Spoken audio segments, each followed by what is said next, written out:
eu aqui de novo, Bruno Vinícius, agora para a nossa segunda aula de critérios de divisibilidade. Nesse momento, nós vamos falar de fatoração. Só que para falar de fatoração, para você que perdeu a aula anterior, é bom ir lá dar uma revisada, porque nós vamos falar de coisas importantes relacionadas à aula anterior. Por exemplo, de fatores primos, ou de números primos. O que seriam números primos? A gente já viu isso na aula passada. É isso mesmo, aqueles que só têm dois divisores naturais, um e ele próprio.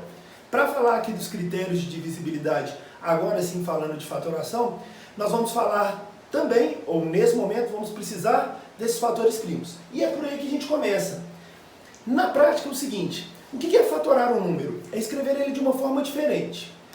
Mas para um primeiro momento, para que vocês entendam, eu fiz o seguinte. Para eu escrever um número de uma forma diferente, eu peguei, por exemplo, 12. O 12, ele é um número que não é um número primo. É um número composto. Por quê?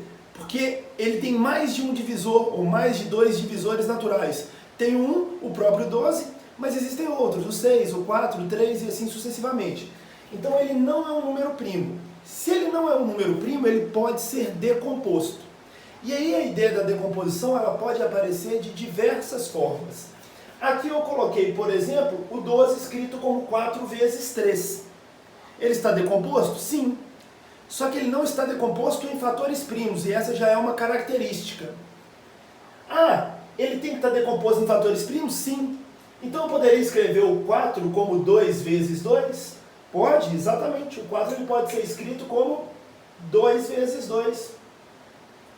Então eu posso escrever o 12 como 2 vezes 2 vezes 3? Pode. Ele está decomposto em fatores primos? Está sim. Ele está fatorado? Não. E aí é a característica e é a definição do que precisa para um número estar fatorado. Para que o número esteja fatorado, ele deve estar decomposto em fatores primos e cada fator primo só pode aparecer uma única vez como base. Reparem que quando eu escrevo 12 como 2 vezes 2 vezes 3, o 2 ele aparece duas vezes como base. Para eu escrever esse número corretamente na forma fatorada, eu teria que escrevê-lo como 2 ao quadrado vezes 3. Reparem que tanto 2 quanto 3, que são fatores primos, aparecem uma única vez como base. Então, nesse momento, sim, eu tenho o 12 em sua forma fatorada. Então, 2 ao quadrado vezes 3 é a forma fatorada de escrever o 12. Bacana! Pô, professor, então como é que eu faço para fatorar um número qualquer? Aqui eu sugeri como exemplo o 90. Pô, como que eu faço para fatorar o 90? A ideia é você dividir esse 90, ou qualquer número que apareça, pelos fatores primos que você conseguir.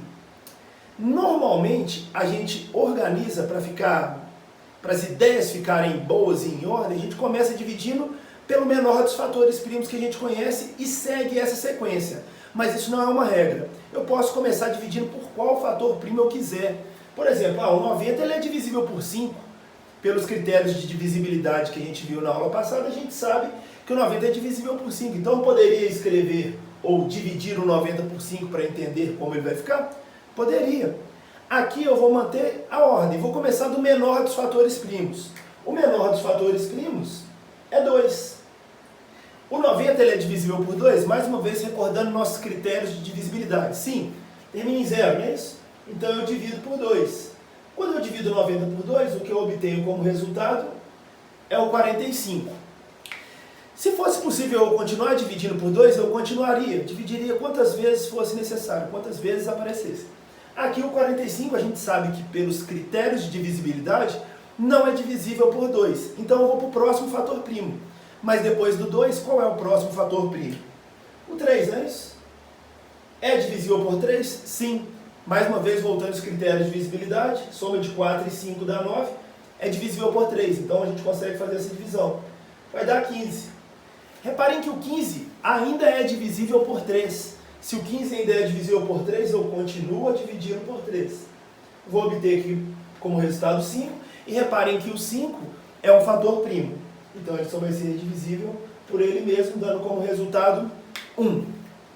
Esse número, ele não está fatorado da forma como ele está apresentado. Ele está decomposto em fatores primos. Para eu escrevê-lo da forma ou na forma fatorada, eu agrupo esses fatores primos como base. Reparem que o 3 aparece duas vezes, eu coloquei um 3 ao quadrado vezes 5. Então, 90, em sua forma fatorada, eu posso reescrevê-lo como 2 vezes 3 ao quadrado vezes 5. Cara, o que eu vou falar agora é uma dica, uma pequena ideia do que você pode fazer.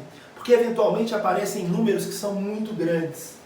E aqui eu sugeri como exemplo o 4.600, que é um número grande. Se você for dividindo por 2, por 2, por 2, vai te dar um trabalho muito grande. Então aqui é uma dica para você acelerar o processo. Que dica é essa? A gente sabe que quando o número termina em 0, ele é um número multiplicado por 10, ou ele é divisível por 10. Mais uma vez eu estou retomando a aula anterior. O número que termina em 0, ele é divisível por 10. O número que tem 2 zeros no fim, ele é divisível por 100. Então ele tem na sua composição o 100, ou 2 vezes o 10. Na prática, eu posso reescrever esse 4.600, como 46 vezes 10 vezes 10. Reparem que nenhum desses fatores é primo, mas eu estou desmembrando esse número, eu estou abrindo esse número. Por que eu estou falando isso? Porque quando a gente pega fatores menores ou números menores, a fatoração ela fica melhor. O 46 é um número razoavelmente fácil de ser fatorado. O 46, quando dividido por 2, dá 23. 23 é um número primo, então por 23 dá 1. Então o 46 eu posso reescrevê-lo como 2 vezes 23. O 10 também é um número fácil de ser desmembrado em fatores primos. Eu posso reescrever ambos os números 10 que aparecem como 2 vezes 5. Então eu tenho vezes 2 vezes 5, vezes 2 vezes 5, que é para cada um dos 10 que aparecem, dos valores, dos números 10 que aparecem. Bom, ele está fatorado? Não, mas ele já está decomposto em fatores primos. Se ele já está decomposto em fatores primos, para eu obter a forma fatorada, é só agrupar esses fatores primos. Reparem que o 2 ele aparece 3 vezes, então eu já estou escrevendo esse 4.600 na sua forma fatorada como um 2 ao cubo. Reparem que o 5 aparece 2 vezes. Então eu estou colocando um 5 ao quadrado e além disso eu tenho o 23, que é o outro fator primo. Agora sim, o 4.600 em sua forma fatorada está bem escrito. Isso é uma dica, como eu falei, você não tem que começar pelo fator 2.